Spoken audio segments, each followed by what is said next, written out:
সুপ্রিয় দর্শক, আসসালামু আলাইকুম। আশা করছি যে যেখানে আছেন, দেশ কিংবা বিদেশে, সবাই ভালো আছেন, সুস্থ আছেন। আপনাদের সবাই সুস্থতা কামনা করে আজকে আমি আপনাদের সাথে একটি মজাদার রেসিপি নিয়ে চলে এসেছি। আজকে আমি আপনাদের সাথে শেয়ার করছি 2 রকমের মাছ দিয়ে লাউ পাতায় বড়া অথবা মরিচ খোলা। এরকম একটা মরিচ খোলা থাকলে আপনি 7 দিন ভাত না খেলেও কিন্তু এই মরিচ খোলা দিয়ে খেতে আপনার অনেক লোভনীয় লাগবে, আর আপনি প্লেট ভরে খেতে পারবেন। এ পর্যায়ে এখানে আমি শুকনো মরিচ আর বেশি করে পেঁয়াজ রসুন দিয়ে আমি পাটায় বেটে নিয়েছি। এবার এখানে আমি কই মাছ নিয়েছি ছোট ছোট টুকরা করে, দেখতে পাচ্ছেন এভাবে। এবার এগুলো আমি সব দিয়েছি। এ পর্যায়ে এখানে দিচ্ছি আমি রুই মাছ। রুই মাছের টুকরাগুলোকে এরকম ছোট ছোট করে কেটে নিয়েছি। এরকম ছোট ছোট করে কেটে আপনার বড়াগুলো বানালে কিন্তু অনেক মজা হবে। তারপরে এখানে আমি হলুদের গুঁড়া দিয়েছি, পরিমাণ মতো লবণ দিয়েছি, তারপরে কিছু বিলাতি ধনিয়া দিয়েছি। লাস্টে এখানে আমি সরিষার তেল দিয়ে দিব। সরিষার তেল দিয়ে অবশ্যই বড়াটা তৈরি করবেন, তাহলে খেতে কিন্তু অনেক মজা পাবেন এবং বাঙালিয়ানা গ্রান পাবেন। এবার এগুলো দেওয়ার পর আমি চামচ দিয়ে ভালো করে মেখে জুকে নিব। আর এই বড়াটার মধ্যে বেশি করে জাল হলে কিন্তু খেতে অনেক ভালো লাগবে।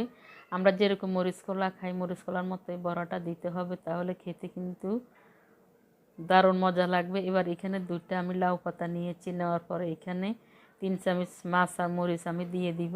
আপনারা ছোট বড় আপনাদের পছন্দ অনুযায়ী বানিয়ে নিতে পারেন, কোনো সমস্যা নেই। আর পাতা ভাঙাটাও আপনাদের পছন্দ অনুযায়ী ভাঙতে পারেন। আমার কাছে ভালো লাগতেছে, আমি এভাবে ভেঙে নিচ্ছি। আর 2টা পাতা দিলে কি হয়, আপনার মরিচগুলা চুলার উপরে দিলেও কিন্তু বলক এসে বের হবে না। আমি এভাবে ভেঙে নিচ্ছি।